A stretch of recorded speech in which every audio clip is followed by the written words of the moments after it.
নমস্কার, সবাই কেমন আছেন? শর্মিষ্ঠাস লাইফে নতুন একটি ব্লগে আবার সবাইকে স্বাগত জানাই।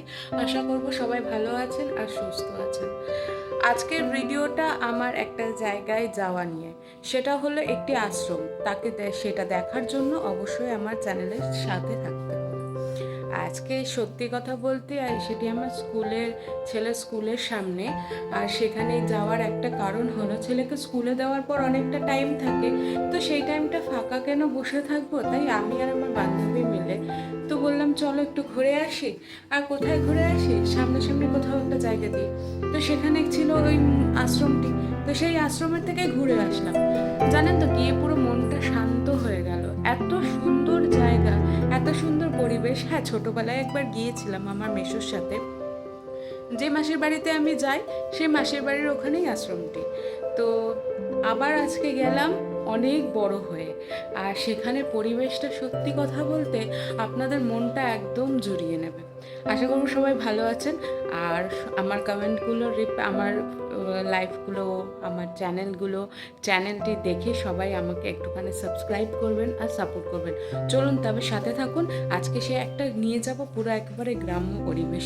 আপনারাও দেখলে কিন্তু সত্যি কমেন্ট না করে থাকতে পারবেন না যে জায়গাটা এতটাই সুন্দর আর এতটাই মনকে শান্ত করে দেওয়ার একটি জায়গা।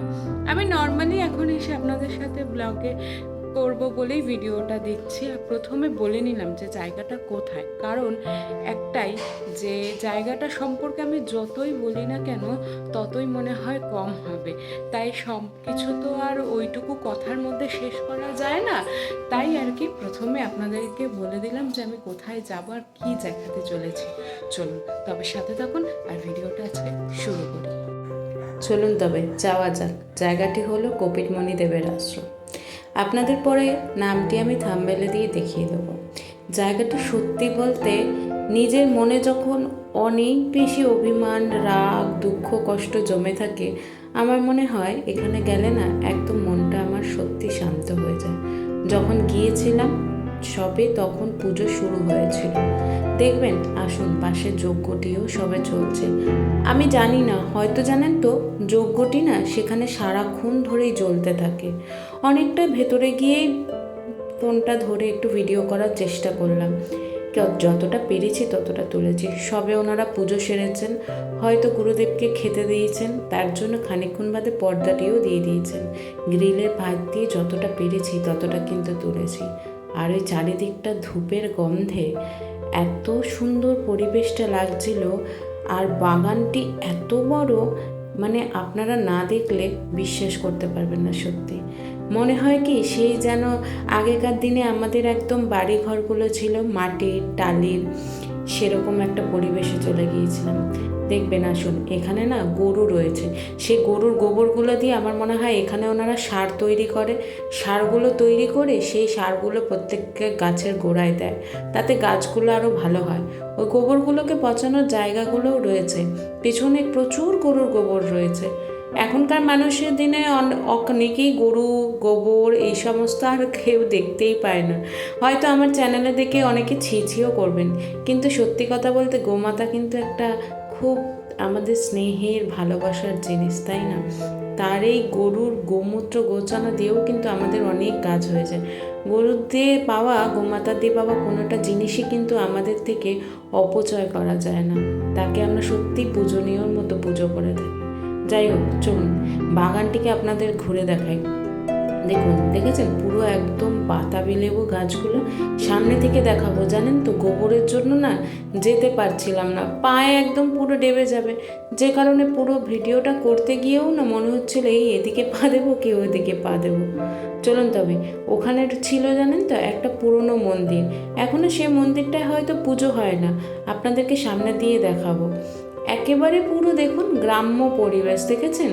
এখনও কিন্তু পুরো সেই ওপরে টালির ঘর করা। আশ্রমটা পুরো এরকমভাবেই তৈরি করা। ওপরে আমি দেখলাম না এখনও ছাদ তৈরি করছেন, শুধু মেন আশ্রমটার ওপরেই ছাদ তৈরি করা। প্রত্যেকে এখানে যান, দুপুরবেলা গিয়ে শান্ত পরিবেশে বসে থাকেন। আর প্রচুর ঠান্ডা জায়গাটা। আর এই যে গোয়াল ঘর, এখান থেকে দুধও ওনারা বিক্রি করে থাকেন। ওই দুধ হয়তো প্রতিদিনে গরু দোয়ায়, তারপরে ওই দুধগুলো বিক্রি করে থাকে। আকাশটা দেখছেন কি সুন্দর লাগছে না? মনে হচ্ছে কি একদম সামনেই পুজো, তাই না? আর সেখান থেকে এই গ্রাম্য পরিবেশ থেকে আকাশটাকে দেখতে কিন্তু আমার আরও ভালো লাগছিল। দেখুন কত বড় বড় গাছ, তাই না? সত্যি বলছি, মনটা না সেখানে গিয়ে একদম জড়িয়ে গেল। এতই ভালো লাগছিল, তাই আমার বান্ধবীকে বললাম চলো যাই একটু আজকে ভিডিও করে আসি, আর আমার ফ্যামিলির সঙ্গেও একটু শেয়ার করে নিই। তুমি তো কখনো যাওনি, তাকেও নিয়ে গেলাম আর আপনাদেরকেও নিয়ে গেলাম। আপনারা দেখে কিন্তু জানাবেন সত্যি কথা এই পরিবেশটি আপনাদের কেমন লাগছে। খুবই শান্তমুখর একটি পরিবেশ।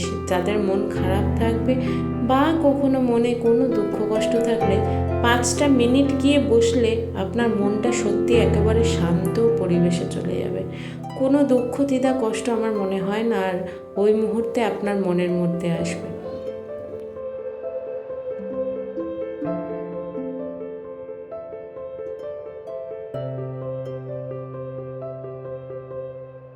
পেছন থেকে আলো পড়াতে আমার ছায়াটাও কিন্তু ওই মূর্তিটার মধ্যে দেখা যাচ্ছিল।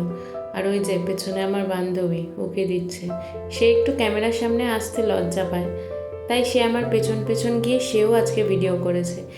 তাকেও বললাম একটা নতুন চ্যানেল খুলতে, আশা করব তার চ্যানেলটাও আমার মতনই সবাই ভালোবাসা দেবে।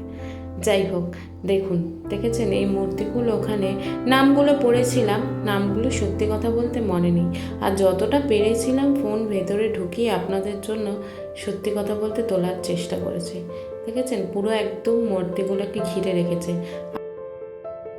যদি কখনো ফ্রেশ অক্সিজেন নিতে চান তাহলে আমি মনে করি এই কপিল দেব মুনি আশ্রমে গেলে একদম পুরো ফ্রেশ অক্সিজেন পাওয়া যাবে।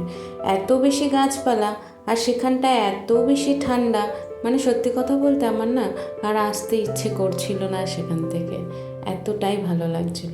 আর ওই যে আকাশ আমাদের কিন্তু এখন জানান দিচ্ছে যে পুজো আর কদিন পরে।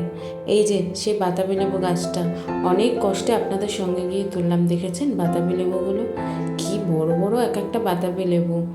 কারণ ওই যে গোবরের সারটা পায়, তারা এখানে সারগুলো জমিয়ে গাছের গোড়াগুলোতে সম্পূর্ণ সারটা হওয়ার ফলে গাছগুলো একদম থনথনিয়ে বেড়ে উঠতে পারে। আমাদের বাড়িতে তো আর আমরা এরকম সার পাই না, না, যে কারণে আর গাছগুলোও বেড়ে উঠতে পারে না। দেখেছেন অনেক বড়, কিন্তু গাছটি যেমন বড় তেমনি কিন্তু এই যে আমার বান্ধবী উনিও একটা নতুন চ্যানেল খুলছে, তার জন্য ব্লগ তৈরি করছিল। চলুন তবে আর একটা জিনিস দেখাই। দেখুন বাগানটা ঢুকতে যদিও বা ভয় করছিল, মনে হচ্ছিল যদি সাপকোপ কিছু থাকে, কিন্তু তবুও কষ্ট করে গেলাম। দেখেছেন কত কলা গাছ ভর্তি। ওফ, আকাশটা দেখে যেন মনটা একেবারে জড়িয়ে যায়। সেই দুর্গাপুজো আসার আগের আমেজ, ভেজা ভেজা তুলোর মতন মেঘ চারিদিকটা জানান দেয় আমাদেরকে আমাদের পুজো চলে আসতে চলেছে। বছরের পর বছর আবার উমা সেই 1 বছর পর আমাদের ঘরে আসতে চলেছেন, সেটা জেনেই যেন মনটা আরও আনন্দে একদম আটখানা হয়ে ওঠে, তাই না? কি সুন্দর চারিদিকের পরিবেশটা।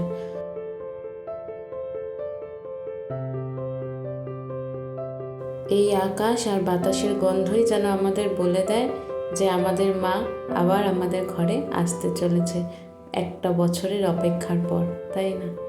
চলুন তবে আপনারাও যদি কখনো সময় পান বা সুযোগ পান একবারটি এসে এই আশ্রমটিতে ঘুরে যাবেন। কথা দিলাম আপনাদের মনটাও কিন্তু সত্যিই খুব ঠান্ডা হয়ে যাবে।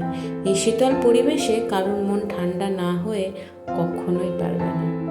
আবার যদি কখনো সুযোগ পাই, সুযোগ নয় আবার যাব, গিয়ে কখনো পুজো হলে সেটাও আপনাদের সাথে শেয়ার করব, কথা দিলাম। এই গ্রাম্য পরিবেশটা আপনাদের মন ছবেই। আপনারা একটা লাইক আর কমেন্ট সাবস্ক্রাইব করে আমার চ্যানেলটার পাশে থাকবেন, আর অবশ্যই জানাবেন আমার ভিডিওটি কেমন লাগলো।